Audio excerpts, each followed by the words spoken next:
Okay, let's just dive right in, shall we? The big question on literally everyone's mind. Is AI coming for your job? Is it going to be this incredible new assistant or something else? We're going to cut through all the noise and all the speculation to give you a real data-driven look at what's actually going on with AI in our jobs right now.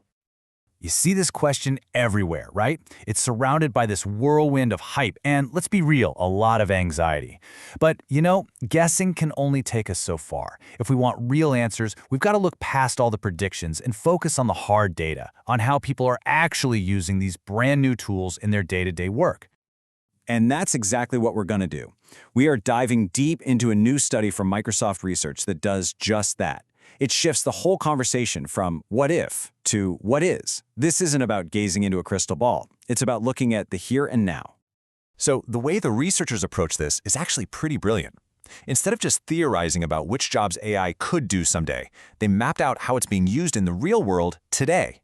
The whole point was to find the true, actual overlap between what AI can do right now and the tasks that people do every single day. So how'd they do it? By analyzing a massive, and I mean massive data set, 200,000 real-world anonymized conversations people had with Microsoft's generative AI. The sheer scale here is what makes these findings so important. This isn't some small survey. It's a huge snapshot of AI in the wild. So, what did they find? While the analysis uncovered something really striking, something they're calling a great work divide. It turns out that AI's impact, at least right now, is not spread out evenly at all, not even close. It's creating a tale of two very, very different kinds of jobs. And boom, here it is. Just look at the difference in these numbers. It's wild. The study found that for cognitive and language-based jobs, things like data analysis, writing, communication, there's up to a 49% applicability rate for AI to help out. But for physical, hands-on jobs, that number just plummets all the way down to 1%. That is a huge, huge gap that affects millions of us. Okay, so you see this term high applicability, but what does that actually mean in plain English?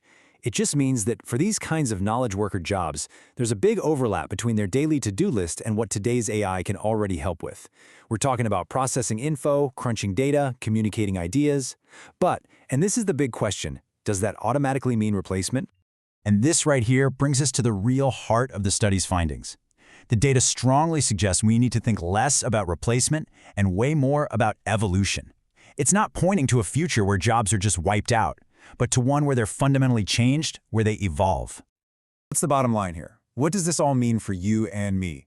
Well, first, AI is quickly becoming a partner for anything to do with information and communication. But, and this is key, the final impact on things like our paychecks or job security, that's not written in stone. It all comes down to how businesses decide to adapt. And, just as important, how we as workers evolve our own skills to actually use these new tools. So in the end, what this data really shows us is that the change is already here. It's happening now. So the real question we all have to start asking ourselves isn't if our jobs are going to change, but how are we going to change right along with them?